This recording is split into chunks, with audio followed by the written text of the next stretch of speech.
పవన్ కళ్యాణ్ గారి జాతకం చూడాలి ఫస్ట్ మొట్టమొదటిగా.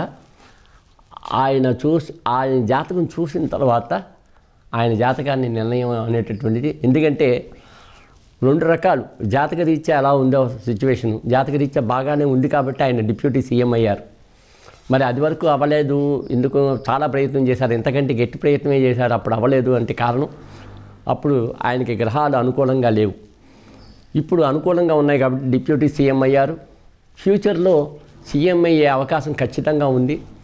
అయితే అది దేశ కాల మాన పరిస్థితులను బట్టి, వీరి గ్రహాలకు సంబంధించినటువంటి విధి విధానాలను బట్టి ఉంది. అక్కడ చంద్రబాబు నాయుడు గారు కానీ, జగన్ గారు కానీ, పవన్ గారు కానీ వీళ్ళ తాలూకు గ్రహస్థితులు ఎలా ఉన్నాయో చూసి దానిని బట్టి మనం నిర్ణయం చేసుకుని చెప్పవలసిందే. కానీ ఫ్యూచర్లో ఆయనకి సీఎం యోగం ఉంది కాబట్టి డిప్యూటీ సీఎం అయ్యారు. కాబట్టి ఆయన సీఎం అయ్యేందుకు అవకాశం ఉందా అంటే ఉంది. అది ఎంతవరకు అంటే వాళ్ళ జాతకాలు పరిశీలన చేసి తప్పకుండా చెప్పాలి.